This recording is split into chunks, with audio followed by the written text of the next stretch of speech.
listening and anonymous listeners to Bark say it was going to 100 billion and a 1 trillion market cap when it was at 70, and I told all my people to sell. Right there, 70. I mean, clearly I'm not going to listen to that space, so I don't have that fucking insight. But regardless of that, like, but yeah, I mean, sure. I mean, I don't know. I mean, I sold it at fucking 45, 48 million because they're billion. Because in my head, I was convinced that on the day of inauguration, the market cap was going to say 47 billion.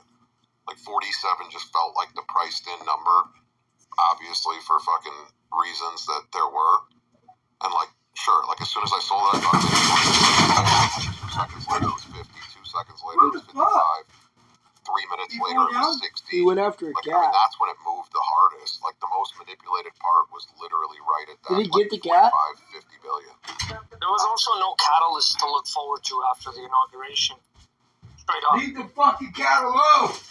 No, like I think if it was done right, any time in the last 2 weeks with the right people, like a similar to that, like it could have. Yeah, I don't think it's wrong to think that like it would have been billions, and if Ye launched on the right day, people would have been selling their Trump bags and everything else the same way that it happened with that day.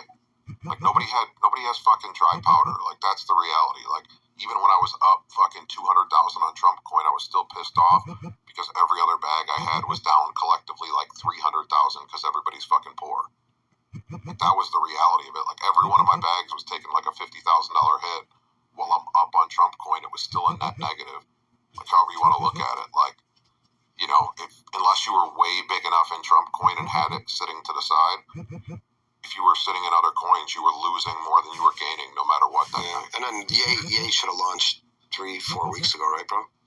Social media in the space without realizing more of it, and like that was a negative. I don't think he ever sold his fucking account. He'd never give up control of the fucking account. He could get sent stuff, and people could repaste it and everything else. But like, you know, following CZ, following fucking that, unfollowing those two, and then saying the only reason it happened was because he accidentally misclicked a tweet. That's crazy. Like, that's just a common sense. That's crazy. I think that there was a fucking intention to have them do something with it. Regardless, it could have been fucking help us fucking bridge the gap for these people because they were going to launch if it weren't for Bybit. Like, that was already fucking there. That was done. And I think that's why Olaf came to the hotel, did damage control, took a picture, said, look, it's me, it's not anybody else. And then everybody shut the fuck